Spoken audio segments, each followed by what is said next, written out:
प्यारे भाई और बहनों, हम प्रभु के नाम का धन्यवाद करते हैं आज के सुंदर समय के लिए जो उसने हमें दिया है कि आज फिर से एक बार हम उसके वचन का अध्ययन कर सकते हैं। इन दिनों में हम इब्रानियों की पुस्तक का अध्ययन कर रहे हैं और हम जानते हैं कि ये पुस्तक हमारे लिए आशीष का कारण है। अब बहुत सी बातें हैं जिस पर हम इन दिनों में ध्यान दे रहे हैं। Dear friends, this is a privilege for all of us to study the word of God, and I know that God has given us this precious time so that we may spend few minutes in this weekly Bible study. We have 3 days, that is on Tuesday, Thursday and Saturday, and time is 7:30 p.m. Before we start this Bible study, let us bow down and pray. आइए हम प्रार्थना करें। धन्यवाद, स्तुति और महिमा के पिता परमेश्वर, स्वर्ग और पृथ्वी के स्वामी, हम आपका धन्यवाद करते हैं प्रभु कि आज शाम आपने मौका दिया कि फिर से एक बार हम आपके वचन का अध्ययन कर सकते हैं। हमारी प्रार्थना प्रभु वचन के अध्ययन में हमारी मदद करे कि हम वचन के गहरे भेदों को समझें और आपकी इच्छा को जान सकें। अपने वचन के ज्ञान से परिपूर्ण करें, अपनी इच्छा को हम पर प्रकट करें। Lord, we pray for this precious time that you have given to us to study your word. We pray that speak to us as we open your word. In Jesus' precious name I pray. Amen. प्रिय मित्रों, हम लोग इब्रानी की पुस्तक के बारे में और कुछ जानना चाहेंगे और मैं चाहूंगा कि इसके पहले कि आज का अध्ययन शुरू करें, हम इन बातों पर गौर करेंगे। इब्रानियों के नाम पत्री जो है ये मसीहों के एक झुंड को लिखी गई थी जो बढ़ते हुए विरोध के कारण अपने मसीह विश्वास को त्यागने के खतरे में थे। उन दिनों में जबकि ये पत्र लिखी गई और बहुत से लोग कहते हैं, विद्वान कहते हैं कि इसका लेखन भी संत पौलुस ने करा, लेकिन उस समय जब ये पत्र लिखा गया बहुत ज्यादा सताव मसीहों पर बढ़ने लगा था और लोग उस विरोध के कारण परेशान तो थे, लेकिन प्रभु के विश्वास में मजबूत थे। कहीं कहीं पर उनके ऊपर ये भी खतरा मंडराता था कि अगर प्रभु को छोड़ दें तो उनका जीवन आसान हो जाएगा। लेकिन हम उन लोगों को धन्यवाद देते हैं जिन्होंने तकलीफों के बावजूद प्रभु को नहीं छोड़ा। लेखक उन्हें अपने विश्वास में बने रहने के लिए प्रोत्साहित करते हैं तथा ये दर्शाते हुए कि यीशु मसीह ही परमेश्वर का वास्तविक और अंतिम प्रकाशन है। उनको उन बातों से प्रोत्साहित करते हैं, उनके हिम्मत को अफजाई करते हैं कि वो प्रभु के विश्वास में बने रहें। ऐसा करते समय वो 3 सच्चाइयों पर बल देते हैं। 3 बातें हैं जो इस पुस्तक के संदर्भ में, और मैंने कहा था कि इसके बारे में मैं आपको धीमे धीमे बताऊंगा। 3 बातें हैं। पहली बात, यीशु ही परमेश्वर का शाश्वत पुत्र है। यीशु परमेश्वर का अनंत पुत्र है। There are 3 things the writer emphasizes here. Number 1 is that Jesus is the only eternal Son of God. जिसने दुख उठा उठाकर पिता की सच्ची आज्ञाकारिता सीखी, who learned to obey his father as he went through the suffering. He bore the suffering of different types, and that is why we read in this letter, in this book, chapter 4, 14 to 16, that he is our high priest. हम पढ़ते हैं इसके बारे में 4 अध्याय के 14 से 16 पद में कि यीशु मसीह हमारा महायाजक है जो हमारे समाज संसार में रहा। He lived like us in this world. और उसके ऊपर बहुत सी परेशानियां आई, बीमारी, तकलीफ आई, उसने उनका सामना किया अजयवंत। इसलिए आज जबकि वो स्वर्गीय स्थानों में है, हमारे प्रार्थना करने के लिए जीवित हैं। परमेश्वर के पुत्र के रूप में यीशु पुराने नियम के नबियों, स्वर्गदूतों और स्वयं मूसा से भी श्रेष्ठ है। जो लेखक इस बात को स्पष्ट करते हैं कि प्रभु यीशु मसीह अपने आप में हर एक भविष्यवक्ता, हर एक स्वर्गदूत और स्वयं मूसा से भी श्रेष्ठ है, क्योंकि वो स्वयं ईश्वर है, परमेश्वर के बेटे हैं। The second thing we learn here in this book, that Jesus Christ is the eternal high priest. वो अनंत कालीन हमारा महायाजक है। पुराने नियम के महायाजकों से श्रेष्ठ। ही is the more superior than all the high priests of the Old Testament because he is a God man. He came down into this world. He took the human form.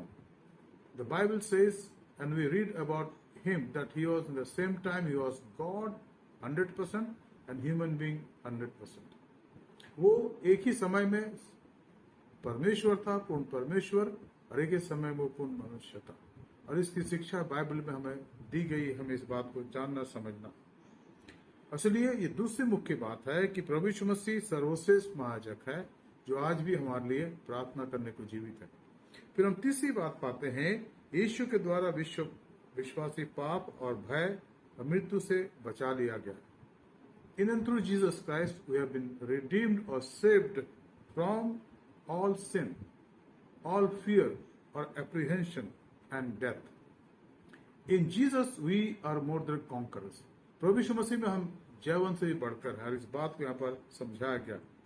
और यीशु महायाजक के रूप में सच्चा उद्धार प्रदान करता है। यहूदी धर्म की धर्म विधियों और पशु बलियों के द्वारा उसका जिसका मात्र पूर्वाभास ही मिलता है।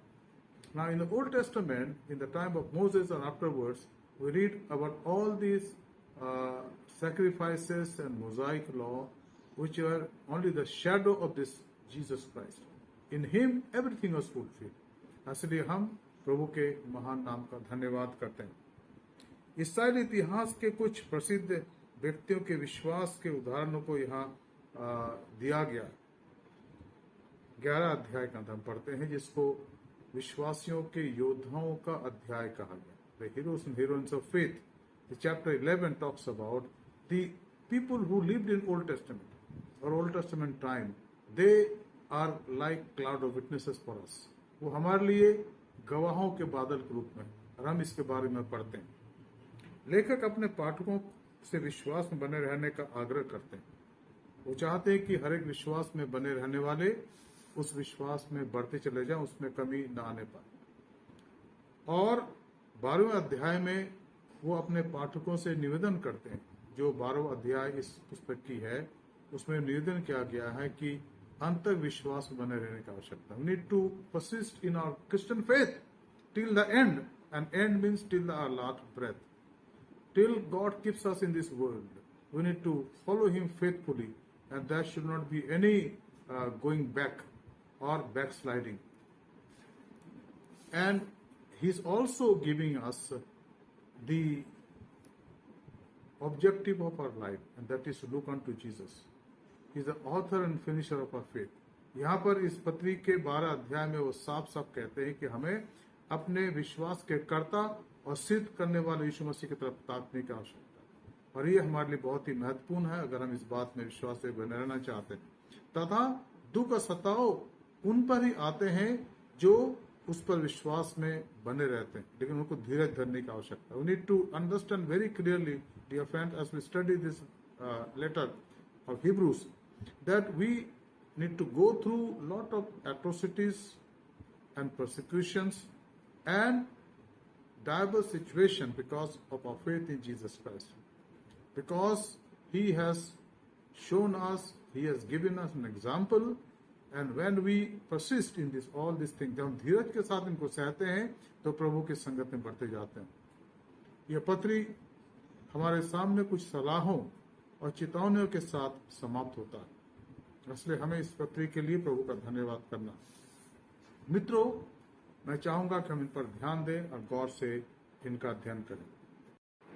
अब यहाँ पर हम आज इस पहले अध्याय के कुछ पदों को देखेंगे, 9 पद और उससे आगे देखेंगे। यहाँ लिखा है, तूने धर्म के प्रेम से प्रेम और अधर्म से बैर रखा, और इस कारण परमेश्वर ने तेरे साथियों से हर्ष बढ़कर हर्ष रूपी तेल से तेरा अभिषेक किया। Now Jesus, we read about Jesus Christ, you have loved righteousness and hated wickedness. Therefore God, your God has anointed you with the oil of gladness beyond your companions. अब इस बात को यहाँ पर समझने के लिए हमें थोड़ा बाइबल के कुछ पदों को देखना है और मैं चाहूंगा आप इनको देखें। यशायाह की पुस्तक उसका 61 अध्याय। Let us turn to book of Isaiah chapter 61 and let us read verse 1 and 2. The Spirit of the Lord is upon me, because the Lord has anointed me to bring good news to the poor. He has sent me to bind up the brokenhearted, to proclaim liberty to the captives, and the opening of the prison to those who are bound, to proclaim the year of the Lord's favor and the day of the vengeance of our God, to comfort all who mourn. अगर हम इसको देखें तो इसको नाज़रत manifesto भी कहा गया, because in this chapter of Isaiah 61 the purpose of Jesus is very clearly depicted. उसके इस संसार में आने के बारे में साफ साफ कहा गया। हिंदी में लिखा है, प्रभु यहोवा का आत्मा मुझ पर। पुराने नियम में परमेश्वर का नाम यहोवा, यहोवे, एलोहिम, सर्वशक्तिमान परमेश्वर। और प्रभु यीशु मसीह ने अपने बारे में कहा, जब उसको पूछा गया कि हे प्रभु हमें पिता को दिखा दे, तो उसने कहा, मैं इतने समय तक तुम्हारे साथ हूं, क्या तुमने पिता को नहीं देखा? इस बात को जानो कि मैं पिता में हूं और पिता मुझ में है और पवित्र आत्मा उनमें है। यहाँ प्रभु यीशु मसीह अपने बारे में इस बात को स्पष्ट करना चाहते हैं कि वो पिता में है और पिता उसमें है। मतलब क्या है? इसका मतलब यह है कि वही यहोवे है जो पुराने नियम में लोगों से बातचीत करता रहा, लेकिन नए नियम में जब समय पूरा हुआ, और लिखा है इसके बारे में गलतियों 4 अध्याय के 4 पद में लिखा है कि जब समय पूरा हुआ तो स्त्री से उत्पन्न हुआ। तो प्रभु यीशु मसीह के बारे में जो ये बातें हैं उसको हमें अच्छे से समझने या जानने की आवश्यकता। अब यहाँ पर लिखा है, प्रभु यहोवा का आत्मा मुझ पर है, क्योंकि यहोवा ने सुसमाचार सुनाने के लिए मेरा अभिषेक किया, और इसलिए मुझे भेजा है कि मैं खेदित मन के लोगों को शांति दूं, अब बंदियों के लिए स्वतंत्रता का और कैदियों के लिए छुटकारे का प्रचार करो। अब ये जो बातें हैं जिसको नाज़रत मैनिफेस्टो कहा गया और जिस पर बहुत सी बातें लिखी गई हैं, कमेंट्रीज लिखी गई हैं, और सेमिनरीज में इसको अच्छे से समझाया जाता है। हमारे जो प्रभु के सेवक, फ्यूचर सेवक, उनको समझाया जाता है, सेवक सेविका को समझाया जाता है कि अगर वो प्रभु की सेवा में जाना चाहते हैं तो प्रभु के इस दर्शन को उनको समझने की आवश्यकता है, अपने जीवन में इसको आत्मसात करने की आवश्यकता। क्या है? प्रभु यीशु मसीह का वो दर्शन जो उसको खुद दिया गया। क्या है ये? वो कहते हैं कि यहोवा के सुसमाचार सुनाने के लिए मेरा अभिषेक, यहोवा ने सुसमाचार सुनाने के लिए मेरा अभिषेक किया और मुझे इसलिए भेजा है। जो भेजे जाने का कार्य है नए नियम में प्रभु यीशु मसीह के द्वारा, उनको जिनको भेजा गया उनको प्रेरित कहा गया। प्रेरित, प्रभु ने बुलाया, ठहराया, सिखाया और भेजा, प्रेरित। तो यहाँ पर प्रभु यीशु मसीह को अपने आप में एक प्रेरित को हम देखते हैं जो सर्वसिद्ध प्रेरित है, जिसको परमेश्वर ने भेजा स्वर्ग से। और इसीलिए यूहन्ना 3:16 यहाँ पर इस बात को स्पष्ट करता है कि परमेश्वर ने जगत से ऐसा प्रेम करा, for God so loved the world that he sent his only begotten son, that is Jesus Christ. तो यहाँ पर भेजने का कार्य, क्योंकि यहोवा ने सुसमाचार सुनाने के लिए मेरा अभिषेक किया है, अब मुझे इसलिए भेजा है, किस लिए? कि खेदित मन के लोगों को शांति दूं। The world is in a broken shape today. People are perishing. People do not have any hope apart from Christ.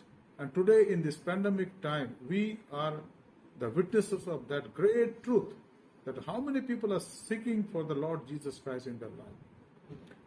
And even some of them are saying that Jesus is the only hope, because his message of forgiveness, of pardoning people, of giving life to them on the cross, he died, he became our expiation.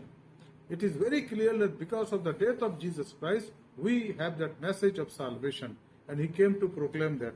फिर आगे लिखा है कि उसने आकर के खेदित मन के लोगों को शांति दिया और शांति देने का कार्य करता है। फिर आगे लिखा है कि बंदियों के लिए स्वतंत्रता का प्रचार उसने करा और कैदियों के लिए छुटकारे का प्रचार। ये प्रभु यीशु मसीह के जीवन का कार्य रहा। और आगे लिखा है कि यहोवा के प्रसन्न रहने का वर्ष का और हमारे परमेश्वर के पलटा लेने के दिन का प्रचार करूं, कि सब विलाप करने वालों को शांति दूं। सिय्योन के विलाप करने वालों के लिए सिर पर की राख दूर करके सुंदर पगड़ी बांध दो, यानी उनको एक नई पहचान दो। जो अशांत है, दुख में है, कठिनाइयों में, निराशा में है, और जब प्रभु यीशु मसीह के पास आते हैं तो उनको जीवन में नई शांति और नई आशा प्राप्त होती है और उसमें वो आगे बढ़ने लगते हैं। और फिर आगे लिखा है, उनका विलाप दूर करके हर्ष का तेल लगाओ और उनकी उदासी हटा करके यश का ओढ़ना उड़ाओ। प्रभु अपने वचन के द्वारा अपने लोगों को शांति प्रदान करता देगा, जिससे वह धर्म के वांग वृक्ष और यहोवा के लगाए हुए कहलाएं और जिससे उसकी महिमा प्रकट होती है। यहाँ पर प्रभु यीशु मसीह के संसार में आने के बारे में बात कही गई, जो पहली बात हम देख रहे हैं इब्रानियों 1 अध्याय के 9 पद में। और यहाँ लिखा है, तूने धर्म के से प्रेम और अधर्म से बैर रखा, इस कारण परमेश्वर ने तेरे साथियों से बढ़कर हर्ष रूपी तेल से तेरा अभिषेक किया। तो अभिषेक के बारे में हमने पढ़ा यहाँ पर, उसका अभिषेक इस संसार में उस सुसमाचार के प्रचार के लिए हुआ जिसके लिए प्रभु ने अपने आप को दे दिया। दूसरी बात यहाँ लिखा हम पढ़ते हैं 10वां पद, और यह कि हे प्रभु, आदि में तूने पृथ्वी की नींव डाली और स्वर्ग तेरे हाथों की कारीगरी है। और आगे लिखा है, वे तो नष्ट हो जाएंगे परंतु तू बना रहेगा, वे सब वस्त्र के समान पुराने हो जाएंगे। और तू उन्हें चादर के समान लपेटेगा और वे वस्त्र के समान बदल जाएंगे, पर तू वही है और तेरे वस्त्रों का अंत कभी ना होगा। अब इसको भी हमें समझने की आवश्यकता है, बहुत ही अच्छे समझने की आवश्यकता है कि यहाँ पर क्या लिखा गया। मैं चाहूंगा इसके लिए भजन निकालें, भजन 102 निकालो, भजन 102 और उसके 25-26 पद पर। Let us turn to Psalm 102 and read 25 and 26 words. Of old you laid the foundation of the earth, and the heavens are the work of your hands. They will perish, but you will remain. They will all wear out like a garment. You will change them like a robe, and they will pass away. अब यहाँ पर इस बात को हिंदी में हम देखें क्या लिखा है। यहाँ लिखा है, आदि में तूने पृथ्वी की नींव डाली। किसने डाली? अगर आप कुलुस्सियों के अध्याय 1 को देखें, if you read Colossians chapter 1 verses 15 onwards, so you understand this very very clearly, that Jesus is the cause of all creation. In him everything was created and he is above everything. आदि में तूने पृथ्वी की नींव डाली, आकाश तेरे हाथों का बनाया हुआ है। यहाँ पर एक और बात जो हमारे सामने स्पष्ट हो जाता है, जिस पर हम गौर नहीं करते हैं, डार्विनिज्म, विकासवाद की थ्योरी यहाँ पर समाप्त हो जाती है। अगर विकासवाद के द्वारा ये संसार अस्तित्व में आया तो परमेश्वर का अस्तित्व कहीं नहीं है। विकास होता रहा, तो अब विकास क्यों नहीं हो रहा? इतने साल से विकास क्यों नहीं हो रहा? खैर, इस पर हम यहाँ पर ध्यान नहीं दे रहे हैं, लेकिन यहाँ लिखा है कि वह तो नष्ट होगा, क्या?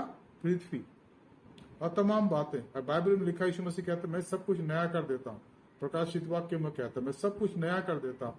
तो वो जिसने पुराना बनाया वही तो नया कर सकता। आदि में तूने पृथ्वी की नींव डाली और आकाश तेरे हाथों का बनाया हुआ है, वो तो नष्ट होगा परंतु तू बना रहेगा। इस महत्वपूर्ण बात को, need to understand this very important thing, that he is the creator of old you laid the foundation of the earth and the heavens are the work of your hands. They will perish, they will pass away, but you will remain. They will all wear out like a garment. You will change them like a robe, and they will pass away. But you are the same, and your years have no end. इस बात को हमें अच्छे से जानने की आवश्यकता मित्रों कि प्रभु यीशु मसीह जो है, जिसका वर्णन यहाँ किया गया है इस इब्रानियों के पत्री के उसके पहले अध्याय के अंदर, जिसको हम देख रहे हैं आज, कि वो अनंत है, ही इज इटर्नल। उसके अनंतता के बारे में, अनंतकालीनता के बारे में कोई सवाल नहीं है। और यहाँ पर इसको बिल्कुल साफ लिखा है। कभी कभी हम प्रभु यीशु मसीह को समझने में गलती करते हैं। हम सोचते हैं कि वो तो हमारा उद्धार करता है, इतना ही, लेकिन नहीं, उद्धारकर्ता से और ज्यादा बड़ा है। उसने मेरे और आपके लिए अपने आप को दे दिया, उसने मेरे और आपके लिए दुख उठाया, क्रूस पर मारा गया, गाड़ा गया, जी उठा, लेकिन उससे बढ़कर उसके द्वारा सब कुछ बनाया गया। और यहाँ पर इसको साफ साफ कहा गया, क्या कहा गया है? हे प्रभु, आदि में तूने पृथ्वी की नींव डाली और स्वर्ग तेरे हाथों की कारीगरी है। अगर कारीगरी उसकी है यीशु मसीह की, तो आज भी संभालता है। He is the creator and sustainer, and if we have been created by him, as the Bible says, he sustains us. वो हमारे जीवन की देखभाल करता है, हमें संभालता है। और इस बात को हम अच्छे से जानने और समझने की आशा में, कभी कभी हम जीवन को उधेड़-बुन में इन दिनों में, जबकि चारों तरफ पैंडेमिक की प्रॉब्लम है, समस्या है, हम कभी कभी ये भूल जाते कि वो हमें संभालने वाला भी है। हम दुनिया में देखने लगते हैं, निराश हो जाते हैं, हताश हो जाते हैं, but he reminds us that he is there to take care of us. Everything is there to take care of us. हमारे जीवन को संभालता है और हमारी अगुवाई आगे आगे करता है। और इस बात को हमें अच्छे से जानने और समझने की आवश्यकता है। इसलिए तीसरी बात को हम देखेंगे, 13 पद। और स्वर्गदूतों में से उसने किससे कब कहा, तू मेरे दाहिने हाथ बैठ, जब तक कि मैं तेरे बैरियों को तेरे पांव के नीचे की चौकी ना कर दूं, पीढ़ी ना कर दूं। क्या वे सब सेवा टहल करने वाले आत्माएं नहीं, जो उद्धार पाने वालों के लिए सेवा करने को भेजी जाती हैं? परमेश्वर हमारे जीवन के द्वारा कार्य करता है। आज भी इस कार्य को अपने जीवन के अंदर पाते हैं। मैं चाहूंगा भजन 103 में हम देखें, उसके 20 और 21 पद को देखें। Psalm 103 verses 20 and 21. What is that? Bless the Lord, O my soul, you his angels, you mighty ones who do his will or word, obeying the voice of his word. Bless the Lord, all his host, his ministers who do his will. तो यहाँ पर प्रभु परमेश्वर हमें याद दिलाता कि वो कौन है। यहाँ लिखा है यहोवा के दूत, अब ये दूत हैं, एंजल्स हैं, उनके बारे में लिखा भजन 103 के 20-21 पद में। तुम जो बड़े वीर हो और उसके वचन के मानने से उसको पूरा करते हो, उसको धन्य कहो। हे यहोवा की सारी सेनाओं, हे उसके टहलुओ, तुम जो उसकी इच्छा पूरी करते हो, उसको धन्य कहो। हमें अपने जीवन के द्वारा इस बात को समझना है कि वो स्वर्गदूतों से भी ऊंचा है। उसने उनको बनाया, आदि काल में उसने स्वर्गदूतों की रचना करी है और 3 मुख्य स्वर्गदूत बनाए गए, Lucifer, Michael and Jibrail. Lucifer गिरा दिया गया कि उसके मन में घमंड आ गया और उसके जो फॉलोवर्स थे 1/3 उसके साथ गिरा दिए गए, जो आज शैतान के रूप में और उसकी सेना के रूप में कार्य करती। और इफिसियों के 6वें अध्याय के 10 से 18 पद में इसका वर्णन किया गया कि हमारी जो लड़ाई है, मलयुद्ध है, वो आकाश के उन ताकतों से जो अनदेखी है। और यही मित्रों, आज भी हम उनके खिलाफ लड़ते हैं और अपने जीवन को उन पर प्रबल होता हुआ देखते, जब हमारा भरोसा प्रभु यीशु मसीह पर। तो यहाँ पर स्पष्ट रूप से लिखा गया है कि जो स्वर्गदूत हैं, जो दूत हैं, वो बड़े वीर हैं, लेकिन वो उसकी इच्छा पूरी करते। किसकी इच्छा? बनाने वाली की। और यहाँ पर इसी बात को स्पष्ट किया गया है, इब्रानी की किताब के अंदर हम इस बात को पढ़ते हैं कि परमेश्वर अपने स्वर्गदूतों को आज्ञा देता है कि उसकी आज्ञा माने, उसकी आज्ञा माने। और यहाँ पर इस बात को हमारे सामने बहुत ही अच्छे से समझाया गया है और इस बात में कोई डाउट नहीं है, कोई आयोटा डाउट नहीं है कि हम इस बात को ना समझे। लिखा है, और स्वर्गदूतों में से किसने उसमें कब कहा, तू मेरे दाहिने हाथ बैठ। तो किसको कहा गया? यीशु मसीह को कहा। वो परमेश्वर का ठहराया हुआ अभिषेक उद्धार करता। और भजन 2 के अंदर इस बात को समझाया गया, बताया गया कि पुत्र से कहता है कि तू परमेश्वर है, फिर राज्य अनंत कालीन है। 3 बातों को समझने और जानने की आवश्यकता। मित्रों, हम प्रभु का धन्यवाद देते हैं आज की सुंदर समय के लिए, आज के वचन के लिए। हम प्रार्थना करें प्रभु इन बातों को समझने में और जानने में हमारी सहायता और मदद कर। आइए हम प्रार्थना करें। Let us pray. Heavenly Father, we want to thank you and praise you for this precious time that you have given to us. We thank you, Lord, that we could read, meditate upon your holy word. And as we continue to grow, let your word continue to speak to us and guide us and lead us. हम इस वचन के लिए आपका धन्यवाद देते प्रभु, जिसको अभी हमने पढ़ा, हमने समझा। हमारी प्रार्थना प्रभु कि इसमें बढ़ते चले जाएं, ताकि हमारा जीवन, हमारी सेवकाई आपको पसंद आए। हमारे धन्यवाद को स्वीकार करें। वचन के बीच जो प्रभु हमारे हृदय रूपी खेत में बोया गया व्यर्थ ना जाए प्रभु, पर आपका आत्मा उसको सींचे ताकि वो अंकुरित हो, फलवंत हो, उसमें फल लगे प्रभु, 100 गुना, 60 गुना, 30 गुना। कलीसिया के एक जन को संभाले, एक जन की सहायता करें। हमारे उद्धारकर्ता प्रभु यीशु मसीह के पवित्र नाम से मांगते हैं, आमीन। आए हमारे बाप, तू जो आसमान पर है, तेरा नाम पाक माना जाए, तेरी बादशाहत आवे, तेरी मर्जी जैसे आसमान में पूरी होती है जमीन पर भी हो। हमारे रोज की रोटी आज हमें बख्श दे। आज जैसे हम कसूरवारों को माफ करते हैं, तू भी हमारे कसूर को माफ कर।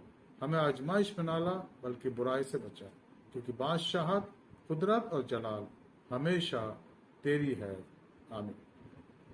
मित्रों, 2-4 सूचनाएं जिनको हम याद रखेंगे। हमारे कलीसिया में अभी तक हम लोग ऑनलाइन आराधना कर रहे हैं और बहुत सी बातों की इनकन्वीनियंस, इसलिए अभी तक चर्च खोला नहीं गया, कोई डायरेक्शन हमें नहीं मिला है। इसलिए ये आराधना रविवारिया और बाइबल स्टडी ऑनलाइन चलती रहेंगी। रविवार की आराधना का समय सुबह 10 बजे का और वीकली बाइबल स्टडी का समय जो हमें दिया गया वो है शाम को 7:30 बजे, हर ट्यूसडे को, थर्सडे को और सैटरडे को। और साथ ही साथ हमारे संडे स्कूल भी ऑनलाइन है रविवार को 5 बजे, और एमवाइफ मीटिंग ऑनलाइन है हर रविवार को 2 बजे दोपहर को। और हमारी बहनों की मीटिंग होती है सेकंड सैटरडे को शाम को 4 बजे ऑनलाइन। इसको हम याद रखेंगे। मित्रों, आजकल हमारे आसपास बहुत से लोग हैं जिनकी आवश्यकताएं हैं, जिनकी सैलरीज खत्म आधी हो गई है या 1/3 हो गई है, या बहुत से ऐसे जिनकी जॉब चली गई है। हम 1 या 2 परिवार की सहायता कर सकते हैं, हम ऐसा करते रहें। अब मैं जानता हूँ कि आप में से बहुत से लोग ऐसा कर रहे हैं। प्रभु आप आशीष दे, आपकी सहायता करें। आइए हम अपने देश के लिए प्रार्थना करें, अपने लिए प्रार्थना करें और प्रभु के वचन की आशीष को ग्रहण करें। Let us pray. हम धन्यवाद देते हैं प्रभु इस सुंदर समय के लिए जो आज आपने दिया। हमारी प्रार्थना प्रभु वचन के लिए, जो कुछ हमने पढ़ा उसको समझें, उस पर चल सकें। अपने देश के लिए प्रार्थना करते हैं प्रभु, इस देश पर अनुग्रह करें। हमारे अगुवे, हमारे राष्ट्रपति, आदरणीय राष्ट्रपति, हमारे आदरणीय प्रधानमंत्री, हमारे राज्य के मुख्यमंत्रीगण, हमारे राज्यपालगण और हमारी सेना के लोग, हमारे पुलिस के जवान और तमाम लोगों के लिए प्रार्थना करते प्रभु जिनके पास अपना अधिकार दिया है। बंदे प्रभु को बड़े दीनता के साथ, विश्वास के साथ अपने जिम्मेदारी को पूरी कर सके। हमारी प्रार्थना प्रभु हमारे देश के कलीसिया के लिए जो पाई जाती प्रभु, खासकर मेथोडिस्ट चर्च इंडिया के लिए, हमारे बिशप, आदरणीय बिशप सुबोध सिंह मंडल, मैडम सुदीप्ता मंडल, हमारे तमाम पासबान, हमारी लेटी, हमारे जवान, हमारी महिलाएं, हमारे बच्चे, हर एक पर आपके आशीष हो। तमाम कलीसिया को संभाले, सहायता करें प्रभु। इन दिनों में आप हमें अपने आत्मा के एकता में बनाए रखें, ताकि हम प्रभु आपकी तरफ देखते रहें और आप में बढ़ते चले जाएं। हमारे उद्धारकर्ता प्रभु यीशु मसीह के पवित्र नाम से मांगते हैं, आमीन। अब आशीष वो चल रहे हैं। अब हमारे खुदा यीशु मसीह का फजल, खुदा बाप की मोहब्बत, रूह कुदूस की हिफाजत, शराकत हमें सर के साथ इस समय और हमेशा तक होती रहे, आमीन।